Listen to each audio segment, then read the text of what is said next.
Ontem eu estava comentando a princípio a respeito da questão de aprendermos a fazer uma separação. Existe uma separação que é saudável. A separação que eu gostaria de trabalhar com ela e poder mostrar durante esses dias está justamente relacionado na questão do criacionismo. Eu procurei mostrar ontem que o criacionismo, ele é uma doutrina básica dentro de toda a estrutura do pensamento cristão. Se nós removermos os primeiros 11 capítulos de Gênesis, se nós não o tomarmos como eles são, na literalidade que eles possuem, nós simplesmente estaremos jogando praticamente a Bíblia toda pela janela. Porque o que vem depois é praticamente construído em cima dessa base. Porque se não houve criação, se Deus não existe, se o homem não caiu, se não existe uma promessa de um Salvador, ou seja, se todas essas coisas são apenas alegorias ou questões mitológicas, não existe praticamente nada que a gente possa fazer a respeito. O Evangelho não passa mais de uma fábula. A vinda do Senhor Jesus foi apenas algo interessante, que dividiu a história e é tudo isso que a gente tem para dizer. Então a questão das origens, ela é extremamente importante. O que eu tenho e o que eu estou procurando colocar durante essas palestras é algo que eu coloquei num pequeno livrete chamado A Igreja e o Criacionismo. Cada um dos temas das palestras que nós estamos desenvolvendo está aqui dentro. É um resumo, um compacto, para saber o que a igreja precisa fazer dentro desse contexto. Porque existe uma confusão muito grande. E eu gostaria hoje de começar a separar as duas coisas, porque quando nós tratamos de criacionismo, existe aquilo que é conhecido como criacionismo científico, o criacionismo religioso e o criacionismo bíblico. Então são três deles. Podem ver que geralmente quando a mídia ataca o criacionismo, ela está falando do criacionismo religioso. O criacionismo científico é aquele que testa em laboratório. Ele não está baseado em pressuposições religiosas. Não é esse o trabalho dele. Eu entendo as implicações religiosas, ele possui. Mas eu gostaria de trabalhar um pouquinho a respeito dessas coisas, separando essas três. Então hoje eu gostaria de tratar um pouco do criacionismo científico, nós vamos trabalhar amanhã dos outros dois, o bíblico e o religioso de uma forma geral. Porque dentro do criacionismo religioso tem uma quantidade fabulosa deles por aí. O criacionismo bíblico ele é extremamente relevante. E o que eu vejo, a dificuldade maior que nós temos hoje é em aprender, em separar e dialogar tudo isso. Um exemplo simples, quando eu tenho passado pelas universidades falando a respeito do criacionismo, o trabalho todo ali é mostrar o que tem sido descoberto pela ciência. Afinal de contas, o universo e a vida foram criados ou eles surgiram espontaneamente? Nós falamos, foi criado, e todo mundo, assim, os cristãos afirmam isso categoricamente, mas nós afirmamos que eles foram criados pela fé ou porque existe evidência científica de que eles foram criados? A resposta é que existem evidências científicas que demonstram que tanto o universo quanto a vida foram criados. Se existem evidências científicas, obviamente não precisa ser pela fé. O que nós aceitamos é a veracidade do relato bíblico. A ideia que nós trabalhamos ontem à noite lá em Romanos, capítulo 11, verso 3, que diz que pela fé entendemos que foi o universo formado pela palavra de Deus. Pela fé nós entendemos o quê? Que o universo foi formado, ou seja, que ele foi criado, ou pela fé nós entendemos como ele foi criado? A resposta é que pela fé nós entendemos o como ele foi criado. Pela palavra de Deus. Isso não se testa, pelo menos com toda a tecnologia que temos, com o conhecimento que temos, não seria possível fazer isso. Mas é possível demonstrar que o universo foi criado. Então, como que seria possível isso? A gente vai trabalhar um pouquinho a respeito disso nessa palestra. Eu sei que fica chato falar do próprio livro, mas vou dizer por que eu escrevi esse livro. Porque existe uma dificuldade muito grande da igreja, dos cristãos, saberem defender o criacionismo cientificamente. Tanto é que aqueles que já tiveram oportunidade, já leram esse volume, o que eu apresento aqui é apenas uma discussão científica. Nós não trabalhamos com argumentos teológicos nesse livro. E à medida que você vai lendo, você percebe as implicações religiosas. Mas o argumento principal é tratar da questão científica. Se você não gosta de ler muito, eu sugiro pegar o resuminho nos DVDs. Mas no DVD não tem a mesma coisa que o livro tem. Então, se você quer ter a base toda, poder fazer um trabalho sério, daí compre o livro. E nas horas de folga, você leva o DVD, daí você usa o DVD para relembrar. Então, você tem os dois ao mesmo tempo. Isso é um pouquinho do material. Vamos trabalhar dentro do que eu estava mencionando agora de pouco. Bom, Temos uma questão muito interessante que é justamente essa. Como que a igreja pode defender essa ideia do criacionismo? Ela pode defender, sem dúvida, dentro do seu aspecto religioso, dentro do seu aspecto teológico. Eu creio que nós devemos estar aptos, inclusive, para defender no sentido filosófico também. Mas também devemos estar prontos e aptos para defendê-lo no seu sentido científico. Porque quando trabalhamos com o criacionismo científico, afinal de contas, o que nós estamos tratando? Então eu gostaria de colocar apenas um resuminho dessas 3 áreas, só para termos uma noção. Os 3 criacionismos, como eu tenho mencionado, nós temos o criacionismo científico, esse está baseado em pesquisas científicas. É aquele tipo de coisa que nós fazemos propostas, a gente vai lá para o laboratório e testa. Por exemplo, qual a idade do planeta Terra? Se eu perguntar para muitos cristãos, eles vão falar, mais ou menos uns 6.000 anos. Daí eu chego e falo o seguinte, vai lá na universidade e fala isso para o pessoal. E prova que só tem 6.000 anos. Você fala, não, mas isso é Bíblia, eles vão ter que acreditar na Bíblia. Espera só um pouquinho. Você sabia que dentro do granito, que a gente encontra aí pelo planeta Terra, tem uns pequenos cristais de zircônio? O zircão, praticamente, quando é um cristal grande, parece diamante. Tem muita gente que compra zircão achando que é diamante, mas é só zircão. Tá? Então você pega esse pequeno diamante, isso aí é só uma ligação. A gente pega esse pequeno diamante, ali dentro tem esse pequeno cristal. O que a gente faz ali? Dentro desse cristal, alguns átomos de urânio foram depositados ali dentro na formação do cristal. Agora, aí fica muito interessante, porque esses átomos de urânio, com o passar do tempo, eles se desintegram. Átomo de urânio se desintegra em chumbo. Então, se você contar nesse cristal de zircônio quantos átomos de chumbo ainda estão lá dentro, você teria uma ideia de quantos átomos de urânio teriam se desintegrado. Só que de urânio para chumbo, se você estudou um pouquinho, lembra lá da sua química, lá de não sei quando, mas pensa um pouquinho na química. De urânio para chumbo, dentro dessa cadeia de desintegração, ele produz o que nós chamamos de partículas alfa, que transformam-se em átomos de hélio. E esses átomos de hélio ficam presos dentro desse cristal. Então aí fica uma coisa legal, por quê? Nós sabemos quantos átomos de hélio se formam na cadeia de desintegração, nós sabemos quantos átomos de chumbo deveriam estar lá. Então nós contamos o número de átomos de chumbo, daí a gente faz o processo reverso. Nós sabemos quantos átomos de hélio tinham que estar nesse cristal. E você conta, o número está errado, está faltando. Você fala, o que aconteceu? Se está faltando é porque eles saíram do cristal e entraram na nossa atmosfera. Quando eles entram na nossa atmosfera, eles não escapam mais. Eles ficam presos aqui dentro. Daí o que a gente precisa fazer? Ter uma noção de quanto átomo de hélio tem na nossa atmosfera, quantos átomos de hélio são produzidos nesses cristais e quantos átomos de hélio ainda estão guardados nos cristais. Você fala, rapaz, isso é complicado, mas já foi feito. Sabe há quanto tempo esse processo de hélio entrando na nossa atmosfera está ocorrendo? No máximo há 6.000 anos. Isso é criacionismo. É assim que a gente defende. Você pega, trabalha com os cristais, a gente trabalha com, vamos dar o nome técnico do sermão, como eu costumo brincar, difusão de hélio em cristais de zircônio. Esse é o nome do sermão. E você não vai encontrar isso num capítulo da Bíblia. Mas é uma área de trabalho mostrando o criacionismo. Esse é o primeiro, o científico. Trabalhamos com essas pesquisas. Dentro dos criacionismos religiosos, que são muitos por aí, geralmente eles são temáticos. Então você estuda várias religiões que tem espalhados aí pelo mundo, cada um deles tem uma maneira de dizer como o mundo foi criado. Você pegar os japoneses, eles vão te dizer como que o Japão foi criado, os chineses têm vários deles, de forma geral. Aonde você entrar, você verá uma grande quantidade desses criacionismos. E todos eles trabalham um certo tema, como surgiu a raça humana, ou como surgiram os animais, ou como surgiu um determinado lugar do planeta Terra. São sempre temas. Mas é uma coisa que é interessante, que eu deixei separado dos religiosos, o criacionismo bíblico. Porque o criacionismo bíblico, ele não é temático, ele é descritivo. É Deus contando como ele fez. Aí é um pouquinho diferente. Porque nós não estamos aí abertos à imaginação, mas Deus contou como a coisa seria feita. Então, essas são as 3 áreas de criacionismo.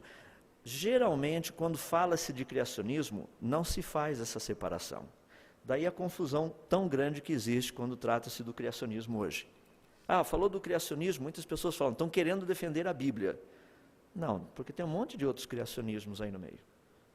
Não é necessariamente a Bíblia. E o criacionismo científico, ele não quer defender religião nenhuma ou posicionamento religioso nenhum. A única coisa que ele faz é testar teorias, a sua própria e as outras, a fim de verificar se processos naturais teriam trazido à existência a complexidade que nós encontramos, tanto na vida quanto no universo.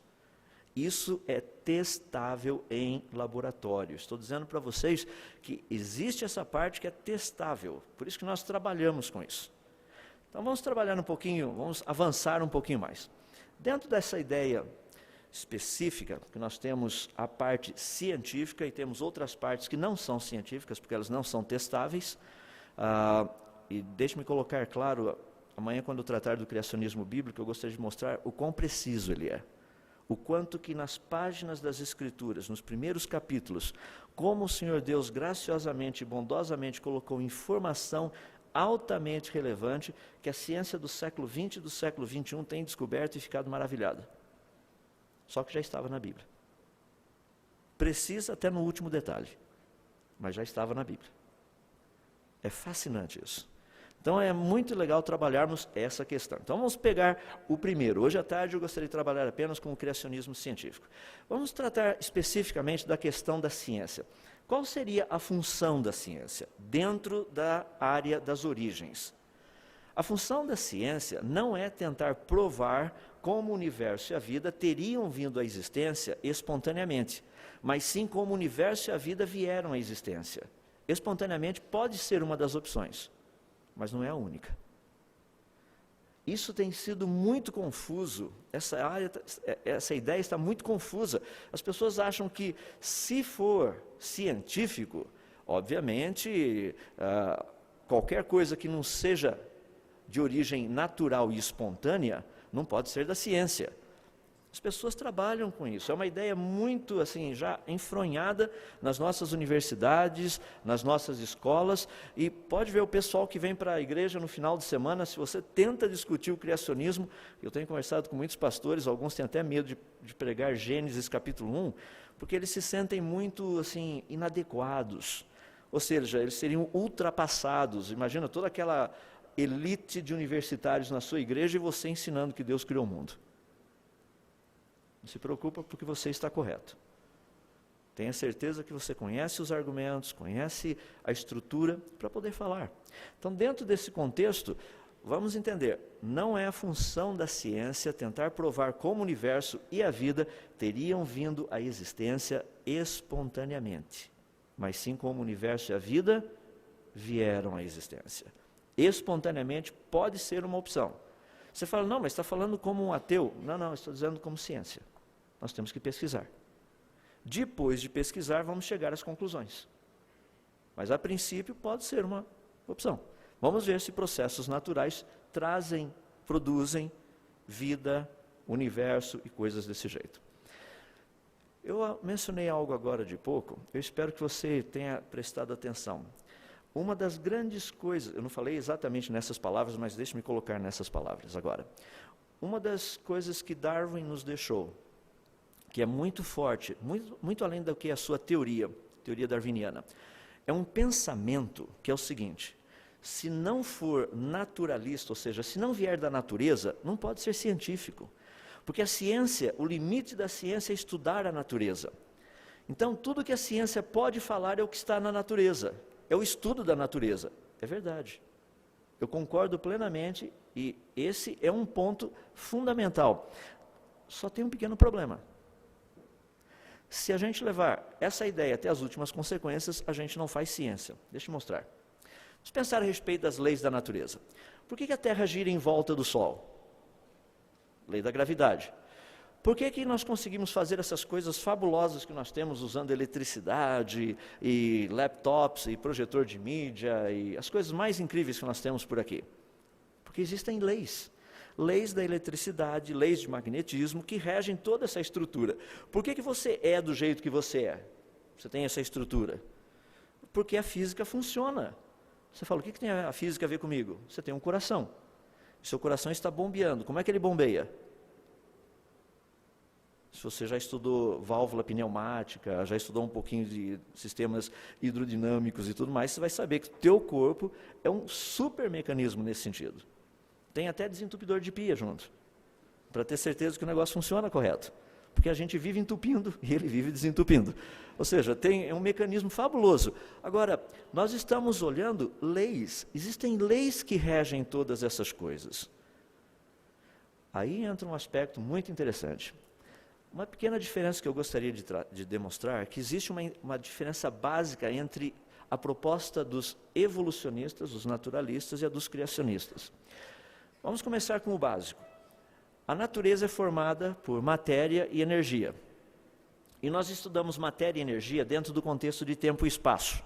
Por exemplo, o teu carro é matéria e energia é aquilo que ocorre para fazer com que o teu carro ande de um lugar para outro. Agora, esse andar de um lugar para outro é espaço, e o tempo que demora para ir de um lugar para outro é o tempo. Então, nós trabalhamos com o contexto de matéria e energia dentro do tempo e espaço. Os naturalistas acham que se descobrirmos tudo a respeito de matéria e energia, nós poderíamos descrever a totalidade do universo. Essa é a proposta. O problema é que a ciência do século XX descobriu algo muito interessante. É que o universo ele não é composto apenas por matéria e energia. Ele é composto por matéria, energia e informação. Informação faz parte do pacote. Informação no sentido de códigos. Por exemplo, o DNA. O DNA é um código. Vamos tratar dele daqui a pouquinho. Então, nós descobrimos que existem 3 entidades, e os criacionistas trabalham com essas 3. Informação, energia e matéria. Agora, vamos colocar isso de uma forma bem prática e voltar naquele problema. Se não for naturalista, ou seja, se não tiver a sua origem na natureza, isso daí não é científico. Pelo menos é o que a gente ouve aí fora. Olha que interessante. A natureza, como eu já mencionei, ela é formada apenas por matéria e energia. Isso é um fato científico. Todo cientista conhece isso, independente do seu posicionamento. Matéria e energia obedecem às leis da natureza. Isso é um fato científico, todos nós sabemos disso. Se eu soltar aqui um copinho d'água, o que vai acontecer com um copo d'água? Ele cai. Por quê? Lei da gravidade. Então nós temos leis. Então nós sabemos que matéria e energia obedecem às leis da natureza. Só que matéria e energia não criam as leis da natureza. Aí surge um problema. Qual a origem das leis da natureza? Resposta, não é a natureza. Isso nós sabemos. Ou seja, as leis da natureza não foram criadas pela natureza. Agora, se a ciência só pode ficar com aquilo que provém da natureza, a gente vai ter que jogar fora todas as leis da natureza, porque as leis da natureza não são naturalistas. Ou seja, a origem delas não é a natureza. Esse é um dos primeiros pontos por onde vemos a importância dessa proposta do criacionismo dentro da área científica. Ou seja, as leis da natureza não foram criadas pela natureza. Esse é um ponto básico. Por que a Terra gira em volta do Sol? Lei da gravidade. O que fez isso? Não foi a natureza. Por que os elétrons, quando estão próximos, eles se afastam, se repelem? Porque a carga elétrica é negativa dos dois, carga elétrica negativa, repele. Carga elétrica positiva, repele. Carga elétrica positiva, carga elétrica negativa, atrai. Fantástico. Foram os elétrons e os prótons que criaram isso? Não. Foi a natureza que criou essa lei? Não. De onde vem essa lei? Então, essa é a argumentação que nós temos. Portanto, existe uma base muito forte para trabalharmos essa questão. Vamos pensar dentro das origens, portanto. A questão da vida, a questão do universo. Causas naturais teriam trazido à existência tanto a vida quanto o universo? Se a resposta for sim, então vamos para o evolucionismo. Essa é a resposta. Se a resposta for não, aí nós vamos para o criacionismo. E essas duas possibilidades são testáveis. Então nós precisamos entender aonde nós estamos.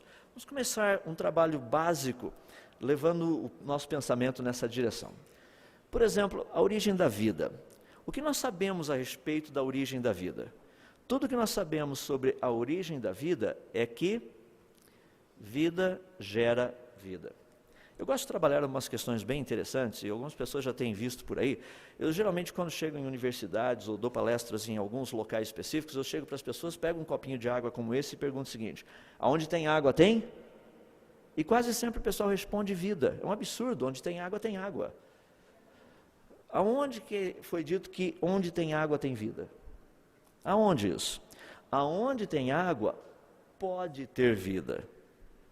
Eu espero que nessa daqui não tenha, porque eu já bebi um pouquinho. Mas onde tem água, é para ter água só. Daí as pessoas chegam e falam assim: nós encontramos água em Marte. Ótimo. O que isso significa? Que tem água em Marte. Nós encontramos água na Lua. O que isso significa? Que tem água na Lua. Nós encontramos água em Vênus. Ótimo. O que isso significa? Que tem água em Vênus.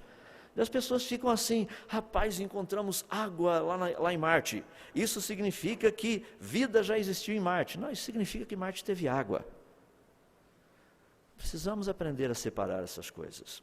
Às vezes eu recebo assim muitos e-mails: professor, você ouviu falar que lá na Lua tem essa sonda que está em volta mapeando, e eles descobriram uma grande quantidade de água no polo sul da Lua. Grande quantidade, se não tem um oceano de água lá, são cristais de gelo, mas suficiente para serem removidos e fazer uma pequena estaçãozinha de tratamento de água para manter gente lá na Lua. É suficiente para isso. Ah, mas descobriram água lá na Lua. O que o senhor acha disso? Foi ótimo, descobrimos que a Lua tem água. É fabuloso isso. Mas o que o senhor tem a dizer a respeito da vida? Descobriram água. Mas e vida na Lua? Eles descobriram água. A nossa mente trabalha dessa forma: onde tem água, tem vida. Eu estava com o pessoal há pouco tempo atrás, nós estávamos discutindo uma questão muito interessante, porque geralmente os livros de ensino médio, se você tiver a oportunidade de avaliá-los, você vai perceber que existem várias páginas falando a respeito de como vida teria surgido. E geralmente eles gastam páginas falando a respeito disso. Alguns até ainda mencionam a experiência de Stanley Miller, os que estão mais ultrapassados, os novos já não mencionam mais. Ou seja, todo esse material vai chegando ali e você vai lendo, e de repente lá no finalzinho de todas essas páginas aparece algo muito interessante, a experiência de Louis Pasteur. E lá uma frase geralmente ocorre desse jeito, que Louis Pasteur provou definitivamente que a geração espontânea dos organismos não ocorre. Então, por que eles falaram desde o começo que a geração espontânea ocorre? Se Louis Pasteur demonstrou empiricamente que a geração de organismos vivos não ocorre espontaneamente, por que gastar tempo? Já foi provado. O que nós sabemos é que vida gera vida. Isso é testado. Agora, olha a sutileza. Muitos livros hoje dizem o seguinte: a experiência de Louis Pasteur demonstrou a impossibilidade da geração de vida nas suas formas atuais. Não foi isso que ele fez. Não foi nas formas atuais. Ele disse: vida não é produzida espontaneamente. A prova está aqui, fechado o capítulo. Tanto é que ele disse que esse foi o golpe mortal que arruinou ou acabou com a teoria da evolução. Está escrito, inclusive, quando ele apresentou esse material, essa experiência dele, no ano de 1864. O livro de Darwin já estava circulando, as ideias já estavam para lá e para cá, e Louis Pasteur falou: não funciona. Com respeito à origem da vida, o que nós sabemos? Vida gera vida. Você é ser humano, você foi gerado por um ser humano. O ser humano que gerou você foi gerado como? Por outros seres humanos. E esses seres humanos que geraram os seres humanos que geraram você, foram gerados por outros seres humanos.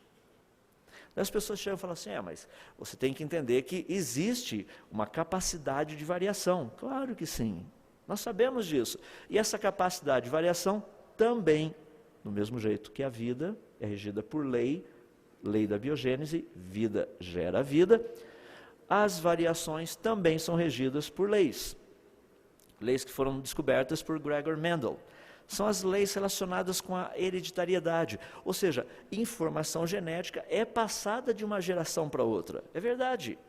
Só que ela é passada e o material disponível é apenas aquilo que foi passado. Não é fascinante se você pega aquelas senhoras que moram lá na África, daquela tribo que eles gostam de colocar uns colares assim para esticar o pescoço. Não sei se você já viu, acho que eles gostam de mulher girafa, alguma coisa assim. Tem um pescoço incrível. Olha, são gerações e gerações que eles estão fazendo isso. Por que cada menininha que nasce tem que colocar aquelas argolas para esticar o pescoço? Por que essa característica não é repassada para as gerações futuras? Porque não faz parte da informação genética. A informação genética que foi passada pela mãe é informação que produz pescoço pequeno. Não produz pescoço grande, independente do quanto você faça. Agora, vamos entender. O que eu queria que vocês entendessem é que dentro dessa informação genética existe a possibilidade de variação. Existe. Vamos pensar de um ponto simples. Biblicamente falando, qual seria a cor de Adão e Eva?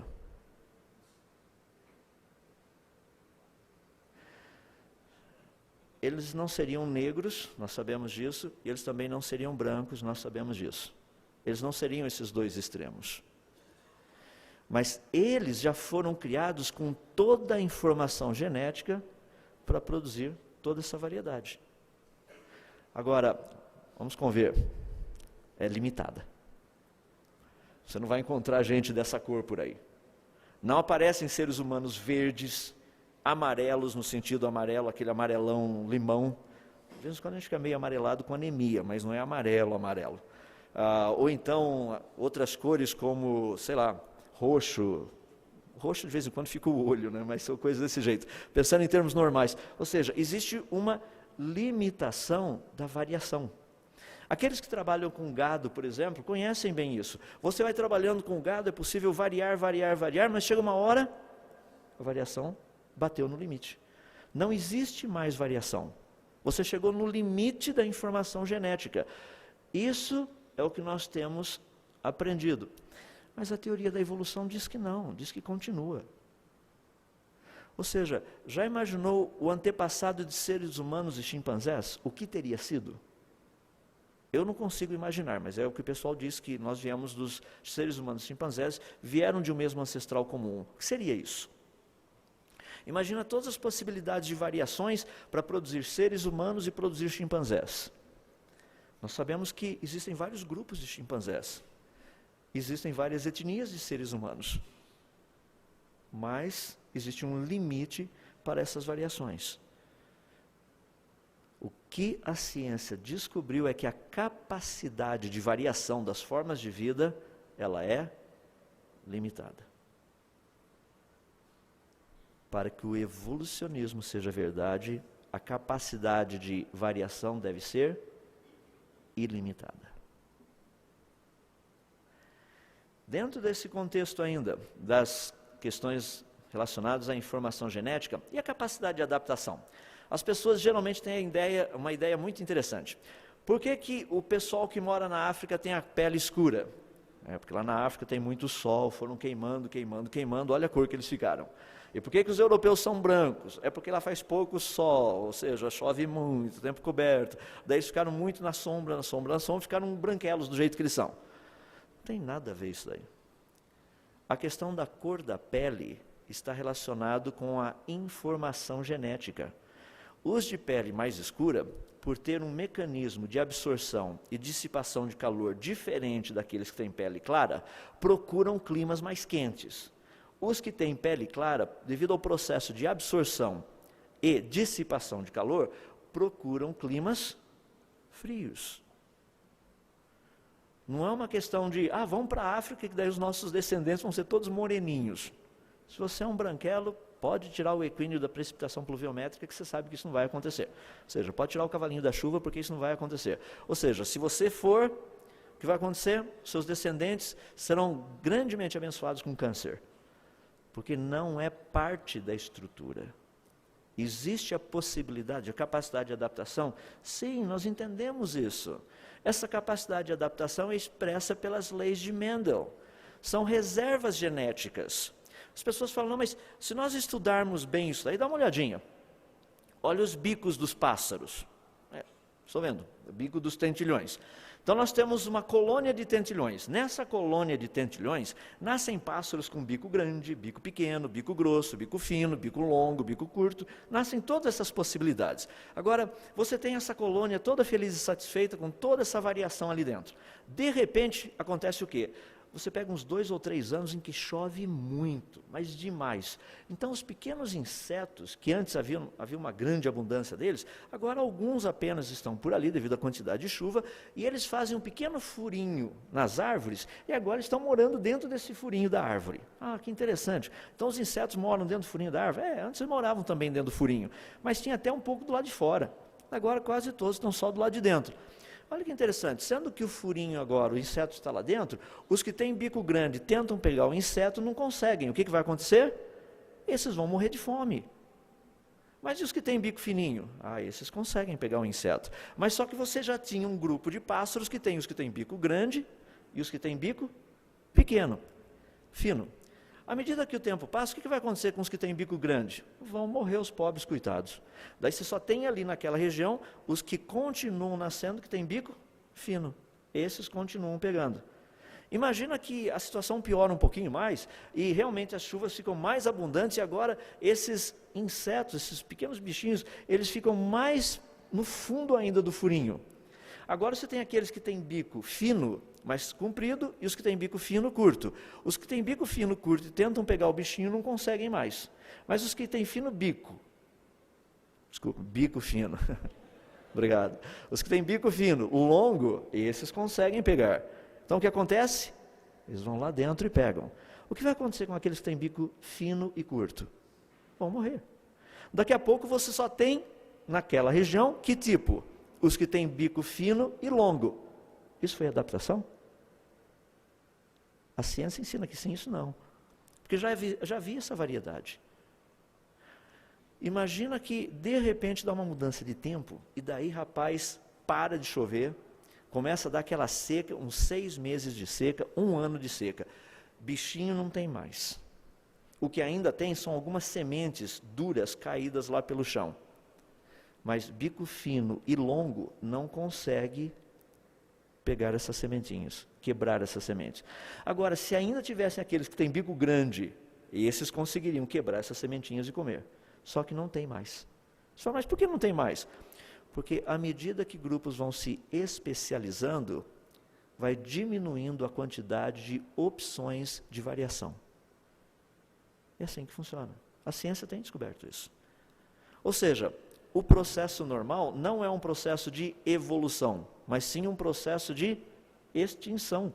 A adaptação ocorre? Claro que ocorre. Os evolucionistas aceitam a adaptação. Nós estudamos a adaptação. E a gente até brinca com a adaptação de vez em quando, porque a gente precisa mexer um pouquinho com a adaptação. Agora, como que funciona esse tipo de adaptação?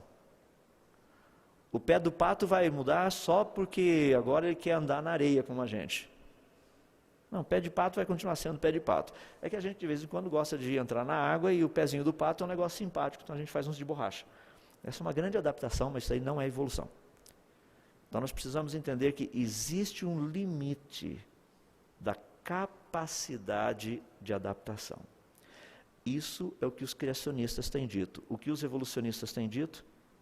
Que a adaptação é ilimitada. Vai adaptando, adaptando, adaptando, adaptando, adaptando, e de ameba chegamos nós aqui, só por meio de adaptações. A ameba adapta-se? Claro que sim, nós sabemos disso.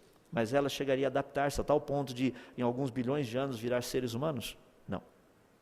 Porque a ameba sempre consegue adaptar-se como ameba. Cavalos conseguem adaptar-se como cavalos. Aves adaptam-se como aves. Répteis adaptam-se como répteis, e assim por diante. Isso é o que a ciência descobriu. A favor do criacionismo ou a favor do evolucionismo? Criacionismo. Quando nós olhamos, nós vemos as evidências. É que muitas vezes nós não conhecemos os argumentos. Dentro da área de informação genética, é algo fabuloso. Tenho mencionado esse exemplo, aqueles que nunca ouviram, talvez, vamos ver se você coloca o pacote todo junto aí. Nós somos apenas um pacotinho de informação genética desdobrado. Um programa de software incrível. Dentro de cada célula do seu corpo, com exceção das células vermelhas, existe um genoma completo. Nesse genoma completo, tem toda a informação genética de como fazer você. Já imaginou informação de como fazer um olho? Imagina você escrevendo um livro, Como Fazer um Olho. Eu já vi um livro dessa grossura na prateleira de um médico amigo meu, a respeito das funções do olho. Tinha mais ou menos umas 2.000 e poucas páginas lá. Isso é só para mostrar como que o olho funciona. Não era nem como fazer o olho. A informação de como fazer o teu olho, o teu ouvido, aqueles que não estudam muito assim, ou aqueles que gostam de estudar, como é que você sabe que você está em pé? Como é que você sabe que você está deitado? Varia de pessoa para pessoa. Eu, quando estou nos voos por avião, é tão fácil sentir quando o avião fez uma curvinha. Tem gente do lado que nem percebeu, o avião pode estar até caindo, eles acham que o avião está em linha reta ainda. É um mecanismo que está aqui no nosso ouvido, que nos auxilia a saber. É um tipo de um giroscópio. Ele te diz se você está de lado, se você está reto, se você está caindo para frente, caindo para trás, coisas desse jeito. É um super iPod isso daí. Totalmente, é melhor do que o i. Mas super bem definido. Todas essas informações de como fazer você, estão todas elas guardadas dentro de um filamento fininho. É um filamento de aproximadamente 1 metro, 2,10 metros de altura, cerca de 2 nanômetros de diâmetro. Ali dentro existem 3.164.700.000 letrinhas genéticas perfeitamente organizadas para fazer você. Daí essa questão da informação genética se torna muito importante, porque se você pegar uma dessas letrinhas e mudar, sabe o que acontece? Você fala, não acontece nada. Claro que acontece. Uma letrinha que muda, por exemplo, na sequência da hemoglobina, troca uma delas só e você tem anemia falciforme. É uma letrinha só a diferença. Só uma. Que código é esse, afinal de contas?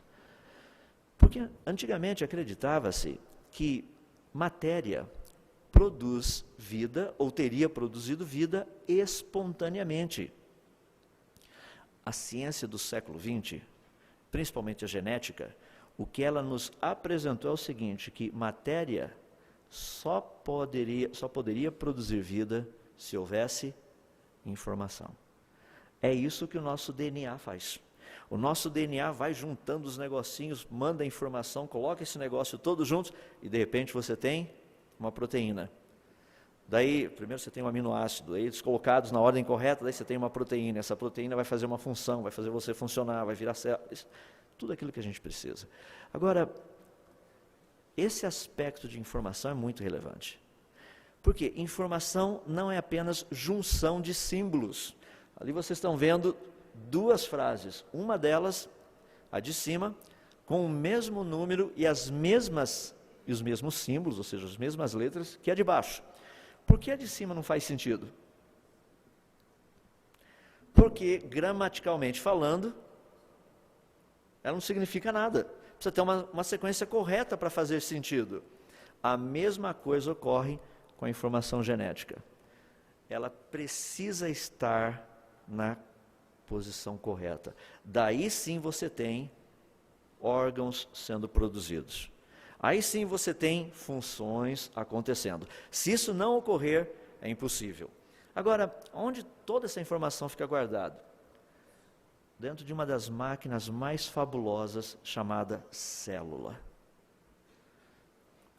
Dá para imaginar, se você, não sei, o meu aqui não tem, mas se você tiver uma Bíblia qualquer hora aí, pega a sua Bíblia, dá uma olhada num pontinho final, em qualquer linha da sua Bíblia, ou pode pegar no caderninho mesmo da Fiel, olha um pontinho final. Esse pontinho final, geralmente uma frase, tem menos de 0,5 milímetro de diâmetro. Você entrou no mundo desse tamanho, e eu também. Você era um pontinho, isso é um óvulo fecundado, um zigoto. Agora, como desse pontinho poderia chegar alguém como você? Que código é esse? Que informação é essa que produz toda essa complexidade? É o que eu mencionei, toda essa informação, toda essa complexidade está altamente codificada. E o que nós aprendemos é que todas as funções que a vida possui são nada mais, nada menos do que o resultado de código. Aqueles que trabalham com computadores conhecem um pouquinho melhor isso aí, né? Você vai trabalhar lá no seu Windows, aperta um botãozinho aqui, ou clica lá no menuzinho, o que acontece? Abre uma janelinha. Naquela janelinha tem o quê? Submenus. Você clica ali, aparece o quê? Sei lá, daí o teu computador faz uma coisa, faz outra coisa. Ou seja, são comandos, todos eles perfeitamente definidos, à medida que você clica, vai ligando, eles vão funcionando. A mesma coisa acontece dentro da codificação genética.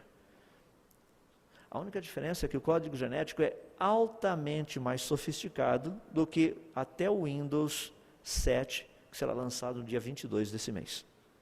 Muito mais complexo. Se você pegar o Windows 7 e comparar com o código genético, você vai mandar um pequeno e-mail para o Bill Gates e falar assim: rapaz, valeu. Foi boa a sua tentativa, mas a gente gostaria de um negócio um pouquinho mais sofisticado. O código genético é fabuloso. Aí entra um pequeno probleminha. Se eu lhe perguntasse, vamos supor, eu pego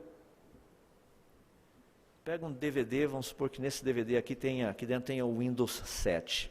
Eu chego para você e falo assim: qual a origem do Windows 7? Você olha para mim e fala assim: isso daí parece que você comprou lá na Santa Efigênia, ou lá na 25 de março, algum lugar por aí assim.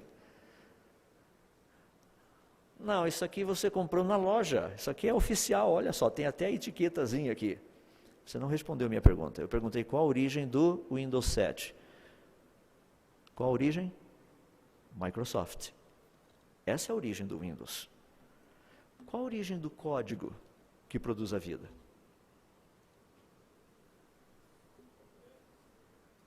Nós sabemos que processos naturais não produzem códigos, eles não produzem informação. Qual a origem da informação que produz a vida? As pessoas geralmente falam assim: não, mas é só ver o DNA.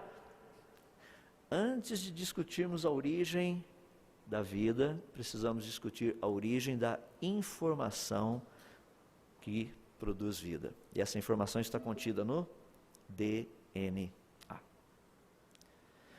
Agora, é fascinante, sabe por quê? Quando nós vamos para os laboratórios, a gente vai fazer os testes, o legal é que ali você consegue demonstrar que processos naturais não produzem informação.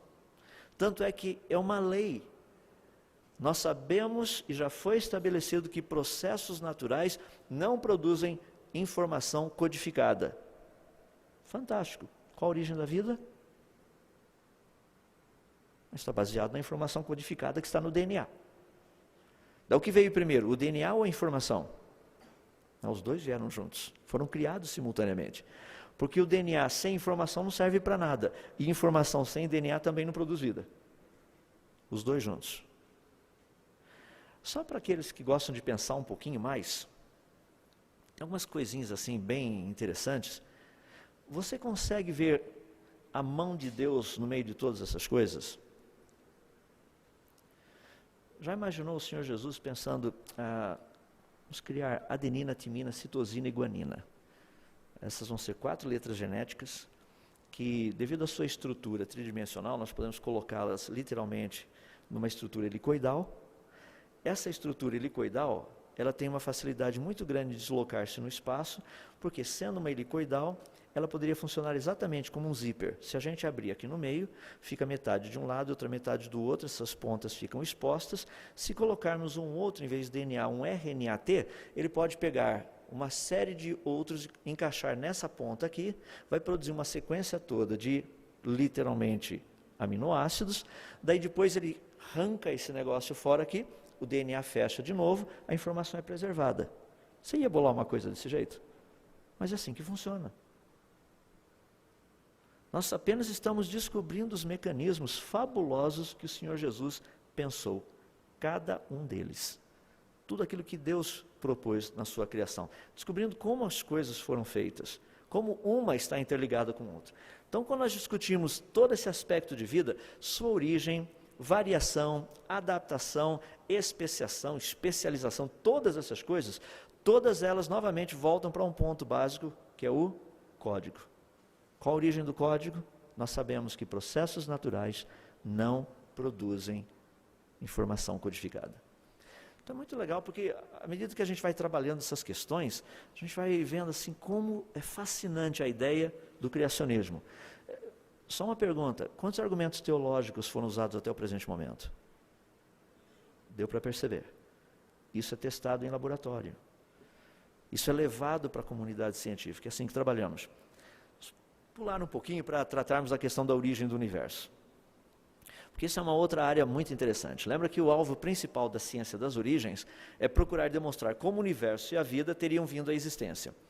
O que nós sabemos a respeito da vida, desde a sua origem até essa variedade que nós temos hoje, que nós chamamos de biodiversidade, toda a informação, as leis e todas as experiências mostram uma única direção: criacionismo.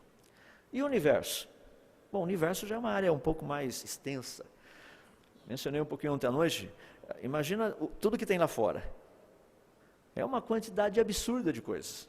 São o número de estrelas que existem aí no universo visível, até onde os nossos telescópios chegaram, mostram que existem mais estrelas, o número é maior, do que o número de todos os grãos de areia desse planeta, sejam de praias e desertos colocados juntos.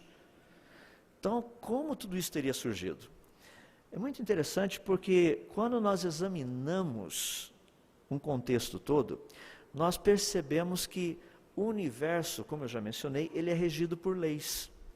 Existem leis muito interessantes. Por exemplo, a primeira lei da termodinâmica é uma lei fascinante. Ela diz o seguinte, que se a energia do universo for constante, a sua entropia tende sempre para o máximo. A entropia é a capacidade de desorganização. Eu creio que vocês estão sentindo isso.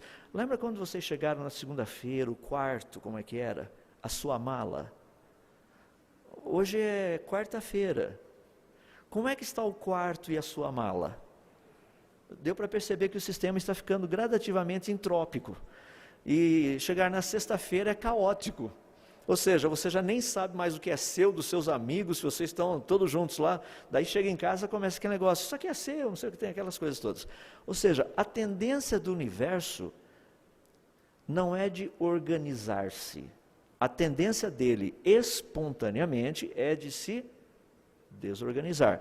Essa é uma lei muito tranquila, e nós conhecemos um pouquinho de todo esse mecanismo, até nos pequenos sistemas que a gente tem por aí. Sistemas de motor, por exemplo. Começa com energia, essa energia produz uma coisa aqui, essa energia é transformada em outro tipo de energia, daí essa energia que agora foi transformada, ela não consegue mais fazer aquilo que ela fez antes, mas ela consegue fazer algumas outras coisas ainda. Daí você pega essa outra aqui e faz com que ela faça mais um pouquinho e produza mais um outro tipo de energia, só que essa aqui não consegue mais produzir aquela energia que foi utilizada para que ela aparecesse. Ou seja, o processo vai indo em decadência.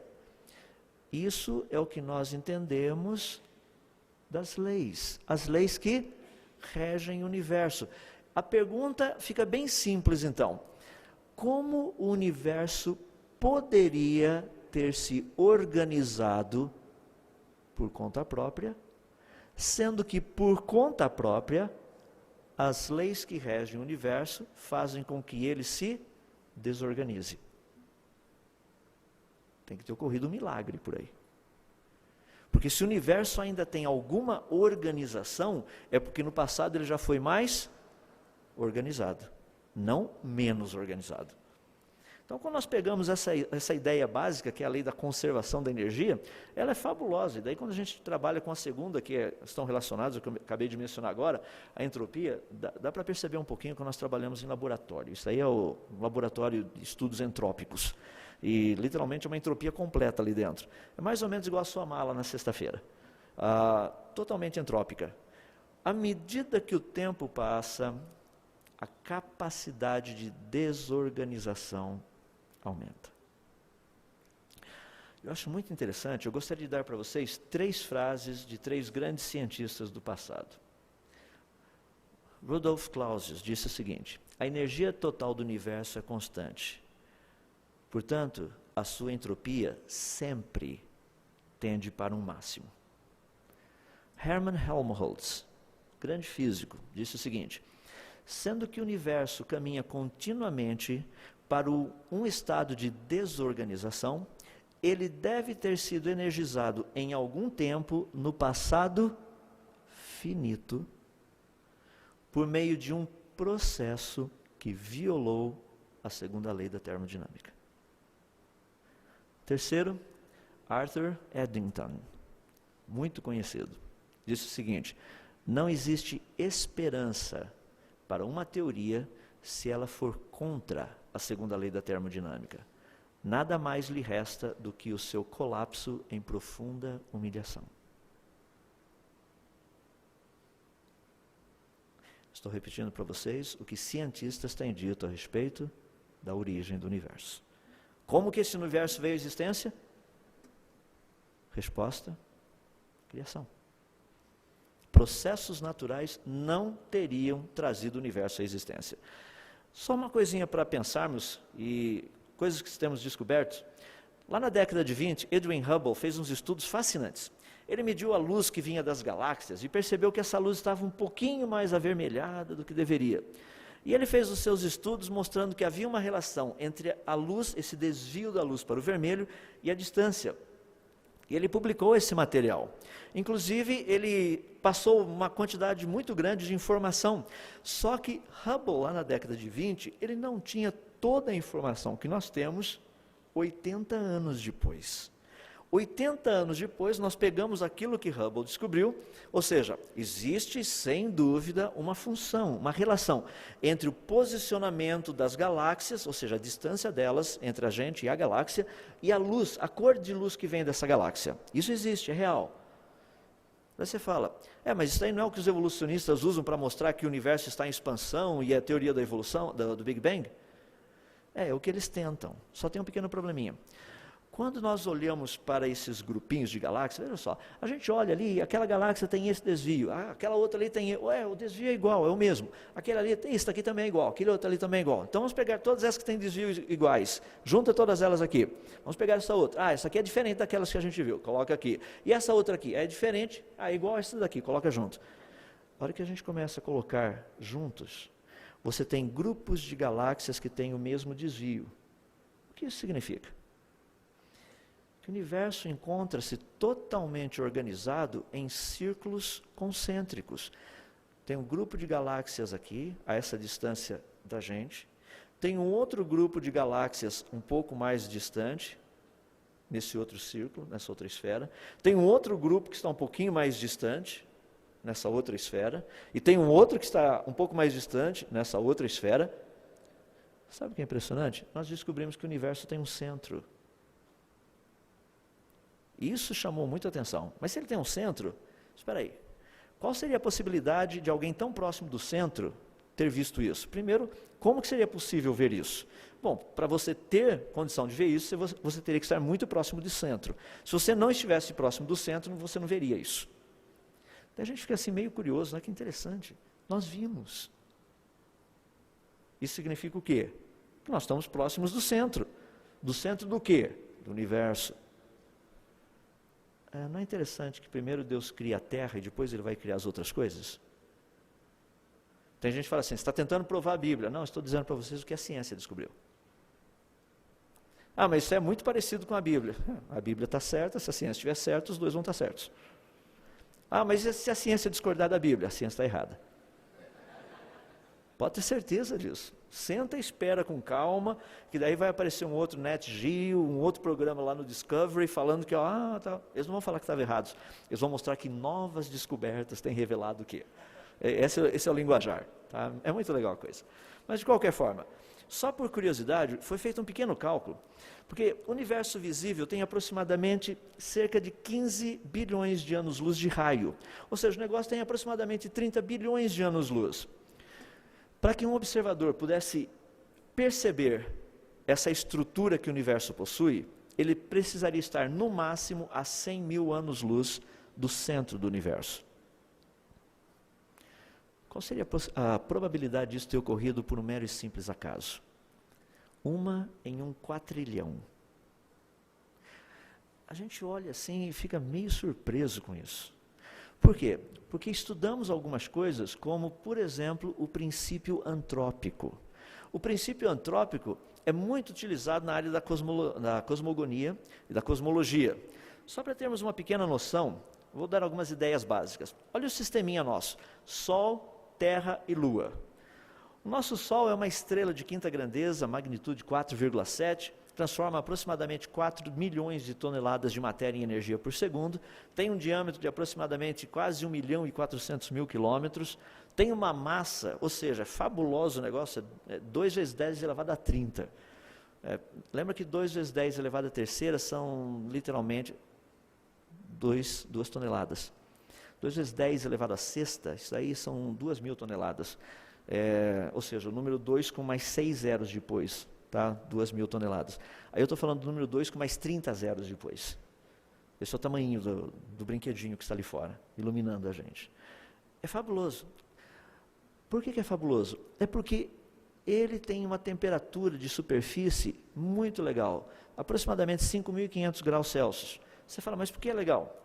Porque nós moramos nesse planetinha. E esse planetinha, ele encontra-se a 150 milhões de quilômetros do Sol.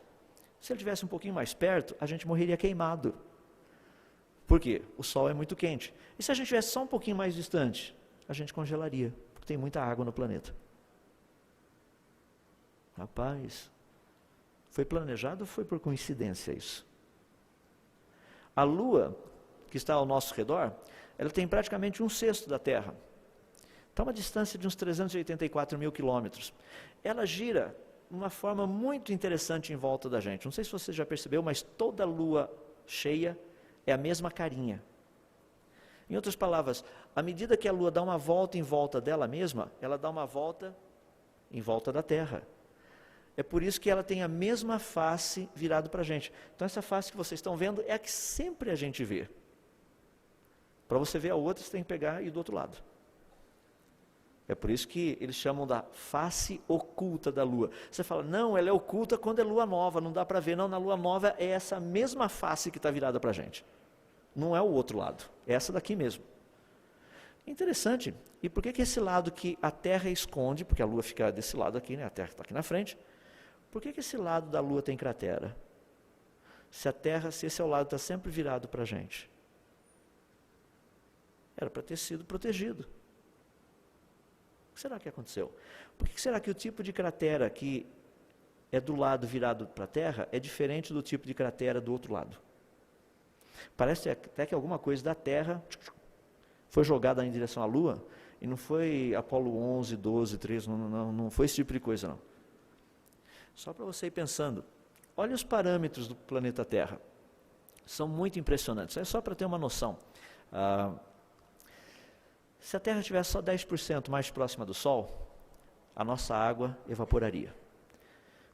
Se ela estivesse só 10% mais distante, a água congelaria. Se ela rodasse só 10% mais rápida, os ventos seriam todos na ordem de 300 a 400 km por hora. Se ela rodasse só 10% mais devagar, durante o dia, as temperaturas médias seriam de 80 a 100 graus Celsius. No Equador, durante a noite, a temperatura cairia para 30 graus abaixo de zero. Sabe quantas dessas pequenas variáveis existem para que vida possa existir no nosso planeta? São mais de 2 milhões. Planejado ou por coincidência? É por isso que quando os cientistas tratam dessa questão, eles falam que o planeta Terra é um planeta privilegiado. Por exemplo, o Dr. H. Moore disse o seguinte: causa um pouco de depressão pensar que planetas do tipo da Terra são tão especiais. Heinz Oberhummer, que é um astrônomo, ele disse o seguinte: não sou religioso, mas poderia dizer que este universo foi muito bem projetado para a existência da vida. As forças básicas no universo foram feitas sob medida para a produção de vida fundamentada em carbono, que somos nós e as plantas. Em outras palavras, quando nós olhamos para esse planeta, o que nós vemos é um local ideal para a vida. Alguém tem dúvida disso? A variedade de formas de vida que nós temos. Quando nós pensamos em termos das plantas, reino vegetal, é um absurdo a quantidade delas. Quando nós pensamos em termos de pequenos organismos vivos, seres unicelulares, aí você está vendo uma pequena salmonela. Nós pensamos em vida que vive na água, a quantidade, os tipos, as formas.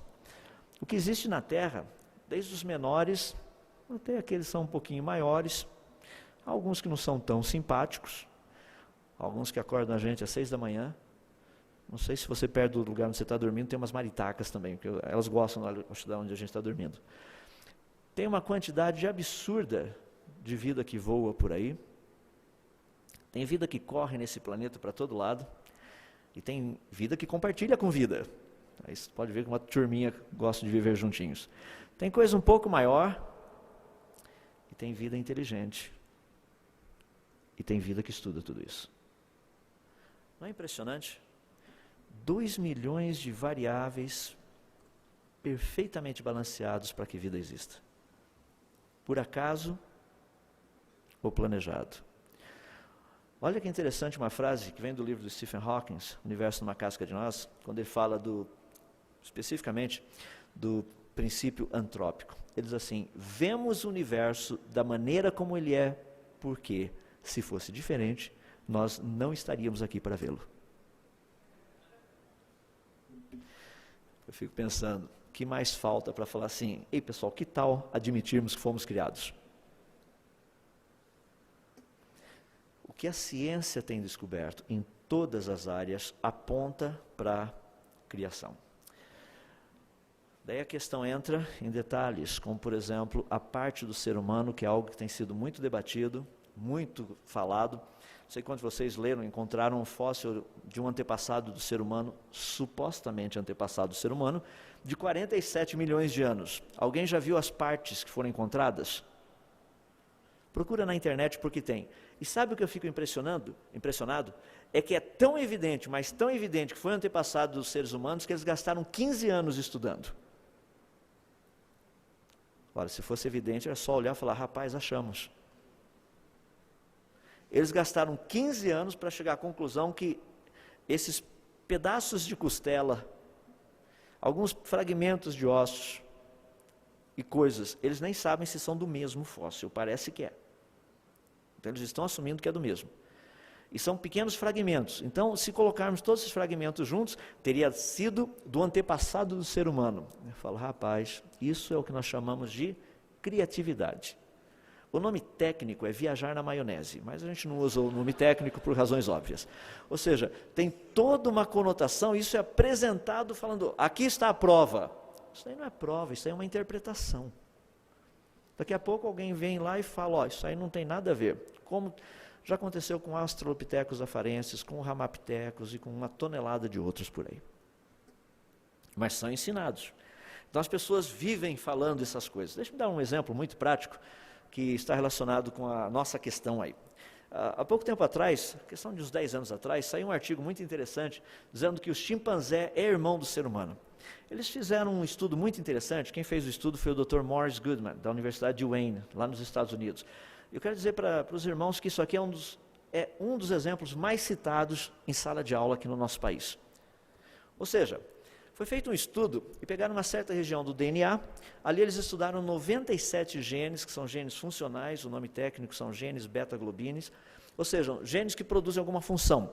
E eles compararam esses genes dos seres humanos com os genes dos chimpanzés e chegaram à conclusão que a similaridade é de 99,4%. Portanto, a diferença é de apenas 0,6%. E é esse tipo de informação que os nossos jovens recebem. Daí o pessoal chega e fala assim: rapaz, mas olha só, entre a gente e os chimpanzés são só 0,6%. Eu costumo zoar um pouquinho quando eu vou nas universidades e falo assim: espero que dos aqui presentes ninguém amanhã apareça num zoológico por aí, fique lá olhando para a chimpanzézinha lá e falando: que bom se ela fosse minha namorada. São só 0,6%, afinal de contas, a diferença. Então você nem ia sentir a diferença tão grande. Já pensou que legal a comunicação entre os dois? Mas aqui nós vemos algumas fotos desse jeito, as pessoas falam: não, mas olha só, o que você acha que esse chimpanzé está fazendo? Obviamente ele não está lendo. O chimpanzé não sabe ler. Mas o pessoal tem uma criatividade, eles pegam, colocam talvez uma banana ali no meio, e o chimpanzé pega o jornalzinho ali, porque tem uma banana lá dentro, ou seja lá o que for, e as pessoas falam assim: incrível, nós realmente evoluímos dos chimpanzés. Nem a teoria da evolução nunca disse isso, que nós evoluímos dos chimpanzés. Então, por favor, meus irmãos, não saiam por aí dizendo do Darwin a sua macacada, porque não tem nada a ver. Darwin nunca disse que o ser humano veio do macaco. Darwin diz que seres humanos e macacos teriam vindo de um ancestral comum. Precisamos mostrar sabedoria, porque muitos evolucionistas não sabem disso, então os irmãos podem até esclarecê-los a respeito dessa questão. Sabe aquela famosa sequência que aparece em livros e tudo mais, tem um chimpanzezinho, daí um outro um pouco mais em pé, outro mais em pé, né? Isso daí não é darwinismo. Ninguém sabe o que é isso. Mas estão nos livros, as pessoas acreditam. Lá em Limeira, inclusive, fizeram uma propaganda muito grande, mostrando essa sequência. E uma universidade fala, evolua, venha fazer um curso aqui. Eu falei, que você está brincando. Isso é papo de chimpanzé, a gente não vai chegar em lugar nenhum nesse negócio. Vamos trabalhar um pouquinho em cima disso. Qual é a similaridade? Bom, primeiro não disse que é igual, é semelhante. Então a semelhança é de 99,4%. A diferença é de 0,6%. Vamos trabalhar um pouquinho mais. Quanto de material genético existe para ser comparado? Para eles compararam 97 genes. Quanto existe para ser comparado? Aproximadamente de 30 mil a 40 mil genes. Acredita-se que dessa quantidade, praticamente a grande maioria são duplicados. Vamos pegar o menor aí, só para facilitar um pouco a conta, vamos supor que existam 30 mil genes. Vamos supor que todos eles sejam duplicados. Então nós teríamos 15 mil. Interessante. Qual seria a proporção de 97 genes para 15 mil? Ou seja, de tudo que existe para ser comparado, 0,65% foi comparado. Mas lembre-se que daquele pouquinho que eles pegaram, eles assumiram que aquilo representa o todo.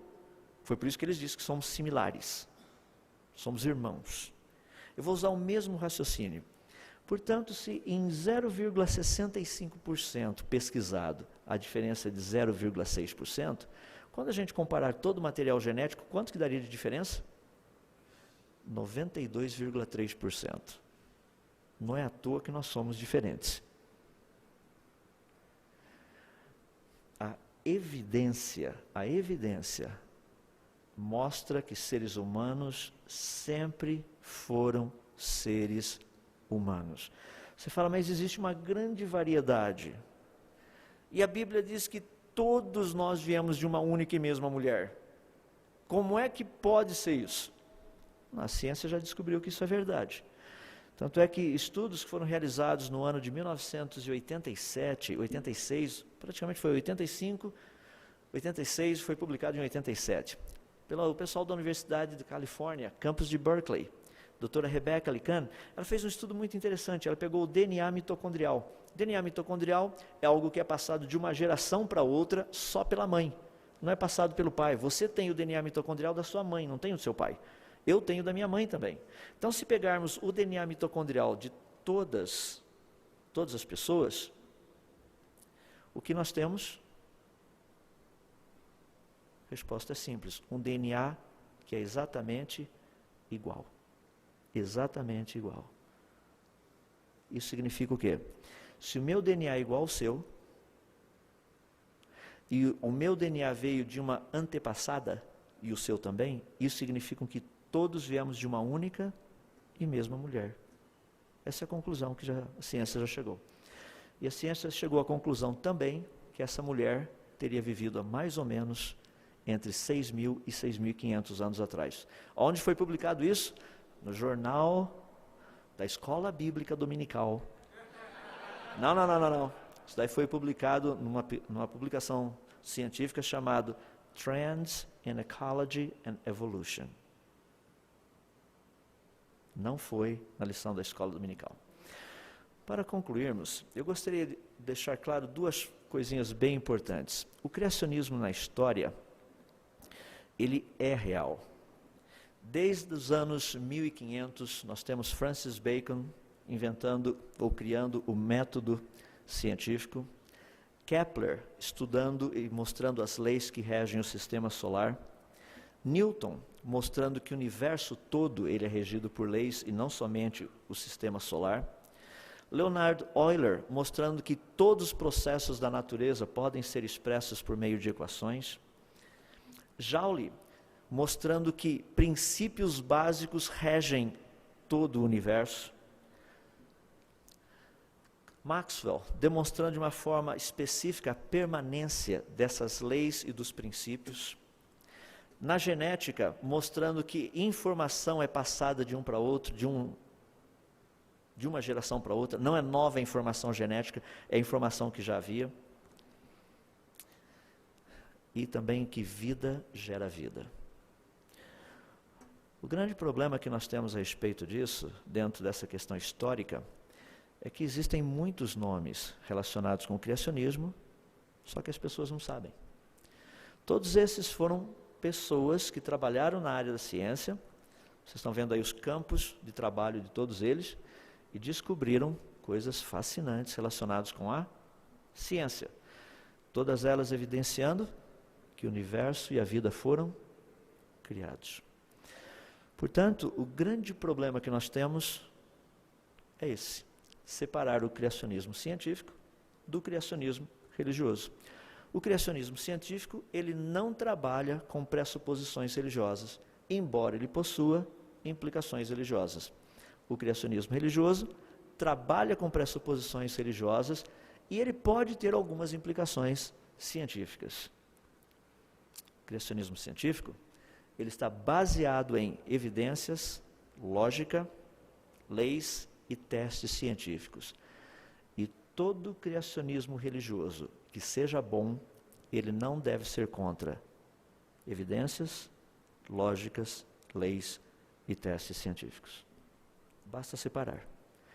Amanhã nós trataremos a questão do criacionismo religioso, os vários, e também do criacionismo bíblico. Vamos orar? Vamos colocar em pé.